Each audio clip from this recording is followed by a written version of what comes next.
Rafa, Modric, Carleto, Di María, fin de semana de homenajes y lágrimas en el deporte.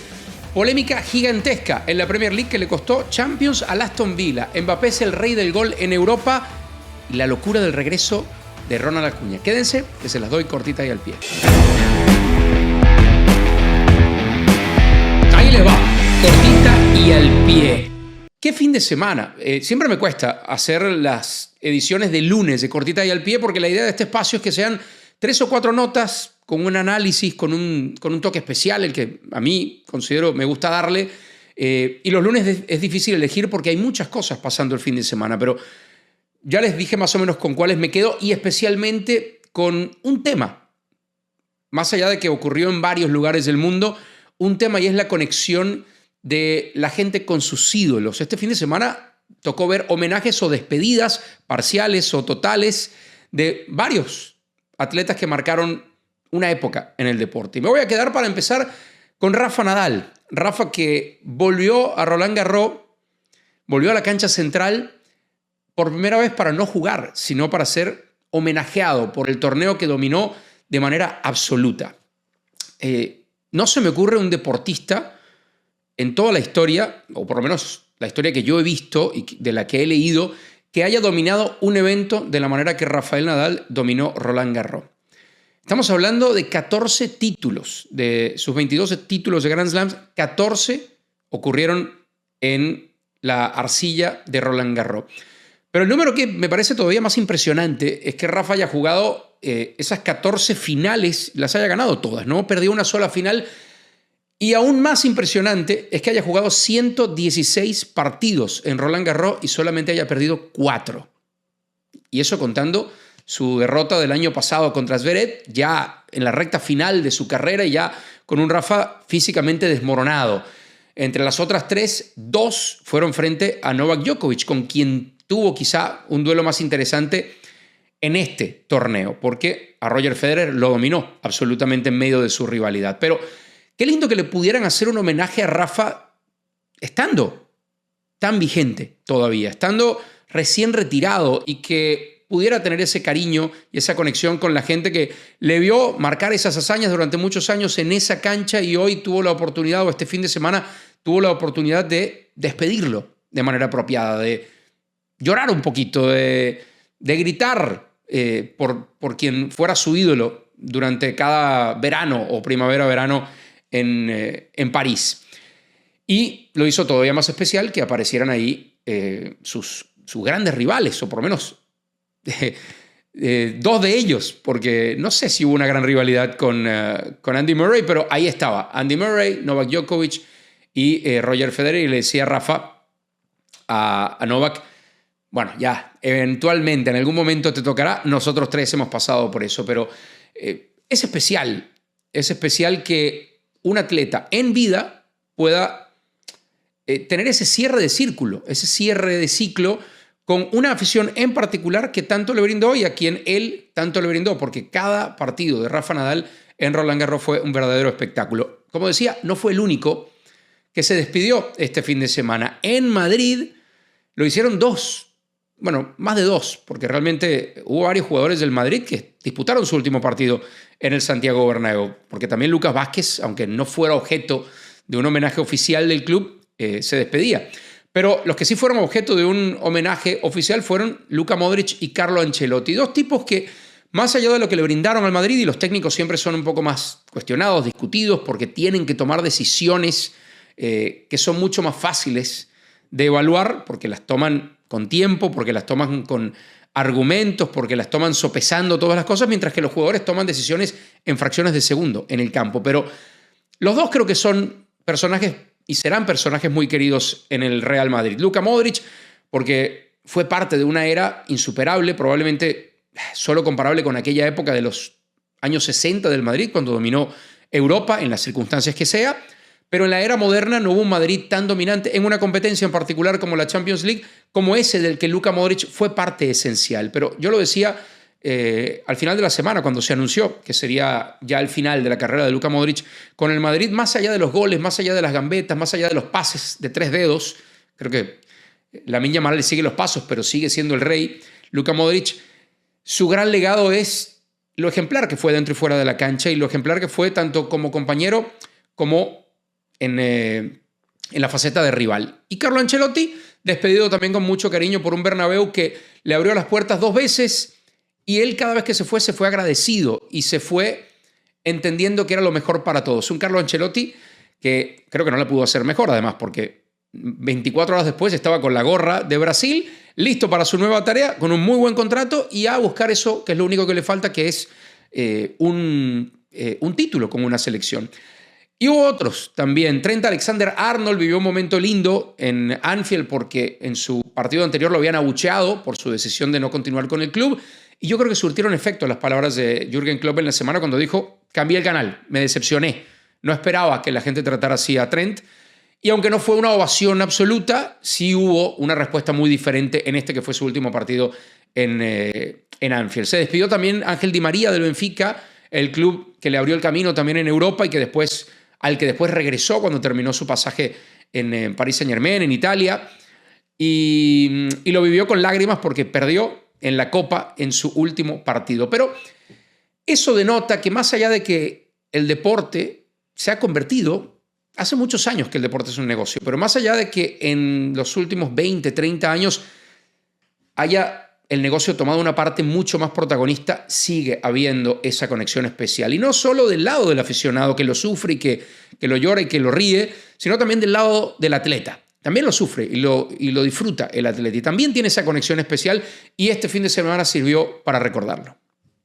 De lo bonito a lo también dramático, pero de otra manera. Lo que ocurrió en la última jornada de Premier League, donde estaba en juego básicamente los puestos de Champions. Había una pelea muy apretada ahí entre el tercero y el sexto lugar. Terminó metiéndose el Manchester City en medio de una temporada desastrosa. Resulta que terminó tercero ante los temores que había de que ni siquiera clasificara a Champions. Se metió el Newcastle, se metió el Chelsea, pero entre el Newcastle y el Aston Villa una definición tremenda, porque Newcastle perdió su partido y si el Villa, claro, todo se jugó a la misma hora, pero si el Villa, teniendo en cuenta ese resultado, sacaba un empate ante el Manchester United, se metía en Champions, que hoy en día es una diferencia de $100 millones, por lo menos. $100 millones. Puede ser la diferencia entre entrar o no entrar a un torneo como la Champions. Y ese dinero le costó, entre otras cosas, una decisión arbitral y un no respetar o no apegarse al espíritu de la regla o el espíritu del uso del VAR en ese partido.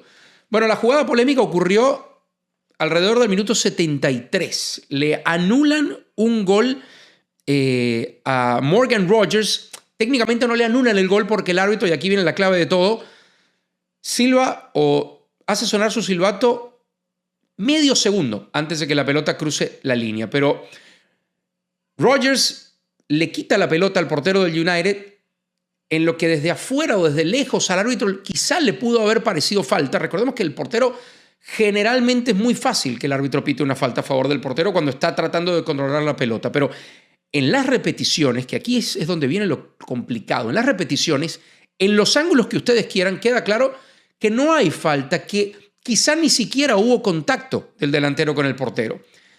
Y aquí viene el gran problema. Ahí está el VAR, ¿no? Es una decisión para VAR, porque es una decisión de vida o muerte, es una decisión de ganar o perder, o de empatar o perder, porque en ese momento el partido estaba 0-0, y en este caso en particular es una decisión de ir o no ir a un torneo que te reporta una cantidad de dinero absurda y que además en el prestigio te da otro nivel. Pero el VAR técnicamente no podía entrar en esa jugada, porque no es que el árbitro señala la falta después de que entra la pelota. En ese caso sí podía haber técnicamente, o apegados al protocolo, entrado el VAR.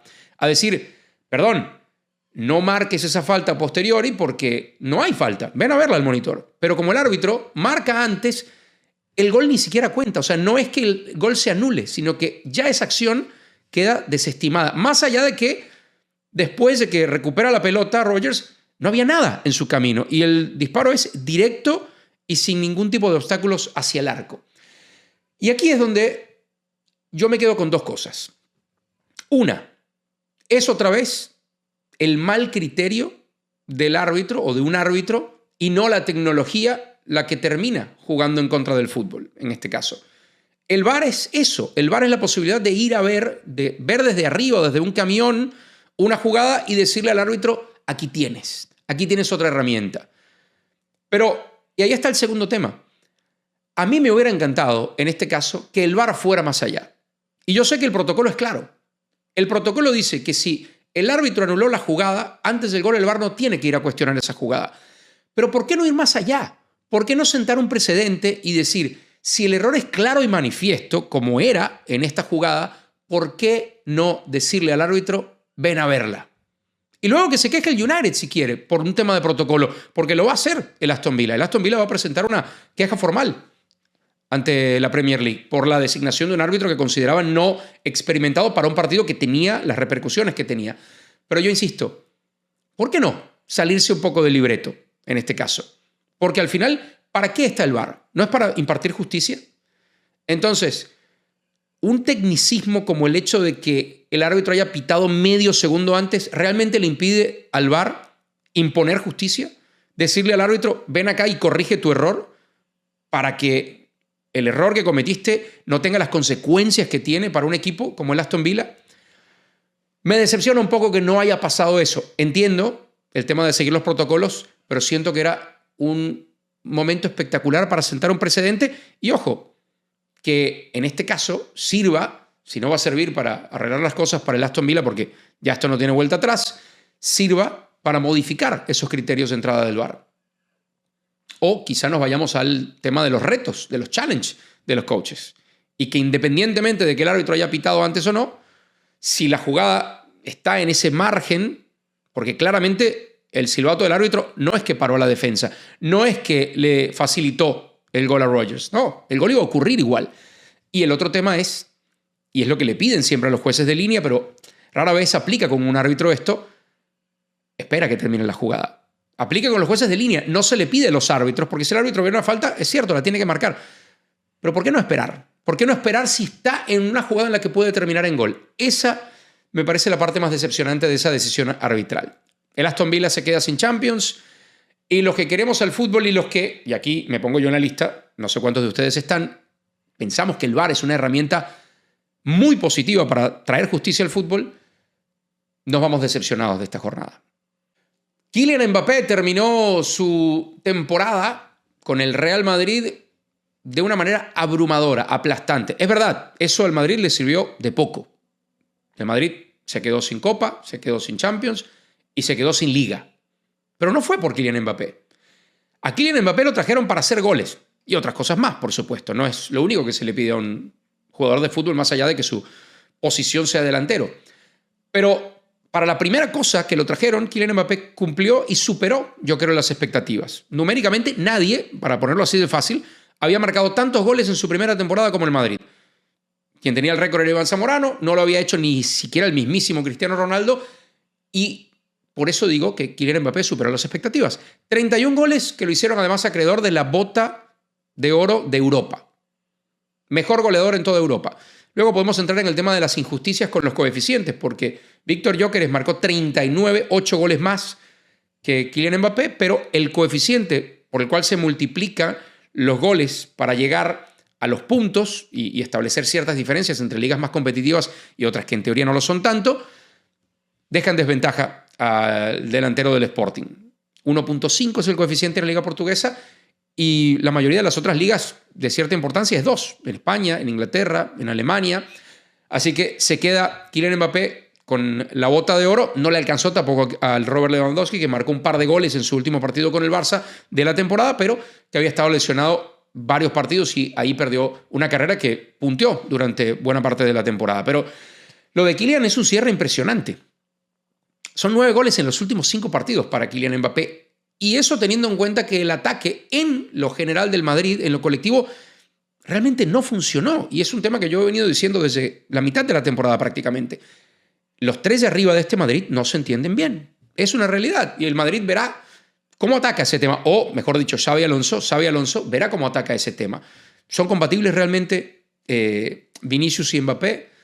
Entra en la ecuación todavía Rodrigo, vendrá otro jugador, pero en lo que respecta a Mbappé, imposible juzgar esta temporada como un fracaso. Imposible no decir que fue una temporada exitosa para Mbappé. Es cierto, hay quien prefiere juzgarlo por 2 o 3 partidos. Hubo un solo clásico en el que no marcó. A lo mejor ese clásico hubiera cambiado la historia. Y en sus últimos 4 partidos de Champions, los 2 contra el Atlético, donde el Madrid llegó hasta los penales, sufrió hasta los penales, y los 2 contra el Arsenal cuando quedó eliminado, no hubo goles de Kylian Mbappé. Pero bueno, especialmente en esa contra el Arsenal, que jugó los 2 partidos, todos los minutos, y no pudo realmente Kylian Mbappé. Pero si evaluamos toda la temporada, ¿no es un éxito absoluto la campaña de Kylian Mbappé? A mí me parece que sí. Es el justo ganador del Pichichi en España y de la Bota de Oro en Europa. Lo otro que me llamó la atención el fin de semana, el regreso de Ronald Acuña Jr.